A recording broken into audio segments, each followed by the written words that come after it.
Stay tuned. Coming up, we preview the short-term memory chapter of the How Smart Workers Use Situational Awareness to Improve Safety book.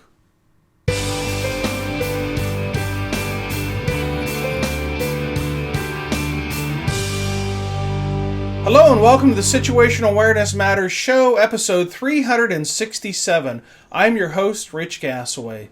The purpose of this show is to improve situational awareness and decision-making for individuals and teams who work in high-risk, high-consequence, time-compressed environments with changing conditions.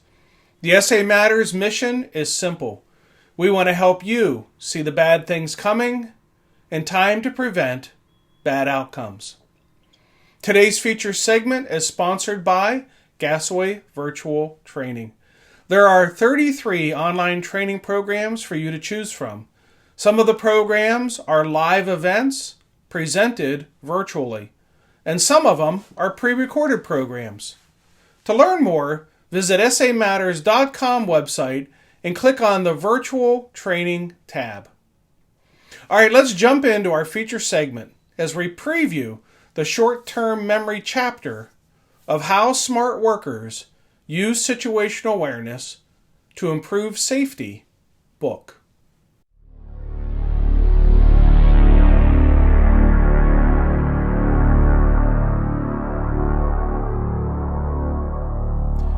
Short-term memory overload. Respect your limitations. Short-term memory can create a formidable challenge to situational awareness. You may recall from an earlier discussion that long-term memory is huge. Some might argue it's limitless. Short-term memory, not so much. The capacity of the average person's short-term memory is about 7 pieces of unrelated information, give or take a few.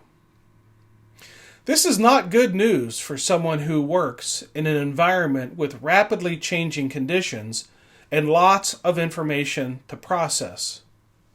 The news, however, gets even more sobering.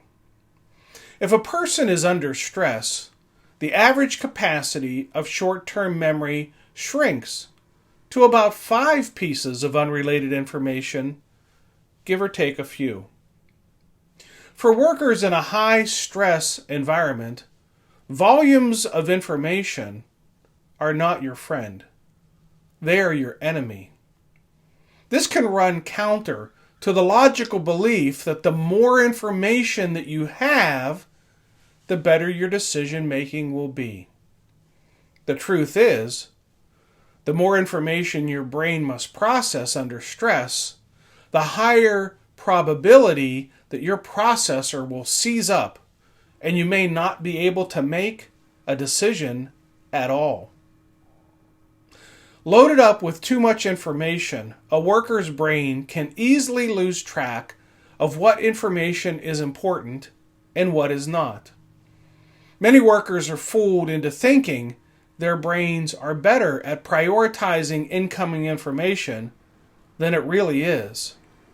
From my personal experience and observations, I believe more bad decisions are made when the brain is overloaded with information than when there is a shortage of information. It is best to be conscientious of the limitations of your short-term memory and develop some practices to help manage this cognitive shortcoming. First, plan out in advance what pieces of information are the most important in each relevant work scenario. This can be done by using a process called mental rehearsal. Before being faced with a high-risk decision situation, a worker can mentally rehearse how that situation might play out. During a rehearsal, a worker may ask themselves, what are the most important pieces of information that I need to know to make a high-risk decision? It's important to keep the list short, 4 to 5 pieces of information at most. Then commit the list to memory, so that when faced with a high-risk decision, the worker will have two advantages. First, because they have conducted a mental rehearsal, it is not the first time they've ever thought about that situation happening, what it might look like, sound like, feel like, taste like, smell like. And rehearsing the list of important information needed to form situational awareness will make it easier to recall that list in the moment and will improve decision making. A company invited me in to give a presentation as part of a 3-day safety meeting they were having with their employees. The gathering was held in a large hotel meeting room. The organizer informed me in advance that the safety managers who were attending this meeting had concerns about workplace violence and active shooter situations and asked me to address that and make the connection to that in situational awareness during my program. My presentation was on the morning of the 3rd day of their gathering. The room had roughly 90 safety managers assembled for the talk. At the point in my presentation where I was addressing the value of mental rehearsal, I paused as if to give the appearance that an idea had just freshly popped into my mind. It hadn't. I'd had this all planned out. I polled the audience, how many of you, just curiously, are concerned about an occurrence of violence or active shooter situation in the workplace? And nearly every hand went up. Then I asked, how many of you have given any thought to the possibility of an active shooter event occurring here at this hotel today? Only a couple of hands went up. And then I quipped, complacency. It's alive and well, even among safety managers. The room broke out with laughter, but the point was made. I didn't stop there, however. I pointed to the doors being used by the wait staff and asked how many of you took any time over the past 2 days to look and see what's beyond those doors. One clever safety manager said it leads to an exit. Yes, it does, as indicated by the illuminated exit sign that was over the door. But which way is the exit once you go through the door? And how do you know the route to that exit isn't blocked by a large stack of tables or chairs? The room fell silent. Then I pointed to the main door that everybody walked through when they came into the program from the main lobby of the hotel. And I said, you see those doors? You notice they swing outward? The outward swing of the doors is to be in compliance with the fire code regulations, so it makes it easier for you to evacuate in the event of a fire emergency. But if an active shooter wants to come into this room, you cannot barricade these doors from the inside. Did anyone, at any time, think about this and ask the hotel staff to keep those doors locked from the outside while the program is in progress? Now you could hear crickets chirping. And these were the safety managers who just a few minutes earlier had acknowledged their collective concerns about active shooter scenarios in the workplace. Mental rehearsals allow workers to, in advance, think about the small number of most important pieces of information essential to good decision making while they're under stress. When feasible, and I mean when feasible, consider using memory aids, because it's not always feasible. Memory aids to help manage short-term memory deficits. Specifically, consider using the memory aids of worksheets and checklists. Worksheets and checklists help you manage two different types of memory. The first of these two memory systems is what is known as retrospective memory. This is the worker's memory of everything that has already happened, the historical memory. The more time that passes, the more information becomes retrospective, and the easier it is for a worker to forget some piece of important information about something that has already happened.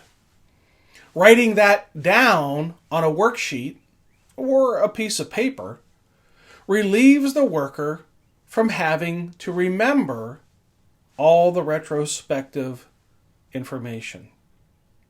Spoiler alert, the worker will have to remember, however, where they wrote it down at. And for some folks, especially under stress, that can prove to be challenging. The second memory system is prospective memory. This is a worker's memory of everything that has not yet been done. Those things a worker needs to remember to do that hasn't done yet. To help manage this memory system, consider developing checklists of the important tasks to be completed or important information to be gathered. Then, when a worker is under stress, they can refer to their checklist as a reminder of the important clues and cues they need to pay attention to.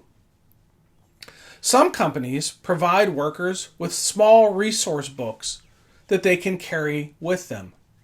These books often contain checklists of information important to high-risk decision-making based on various scenarios. Some companies provide laminated cards that the workers can wear on a lanyard that they can pick up and make quick reference to. Here's a tip for resource books and checklists. There is a science to developing worksheets and checklists.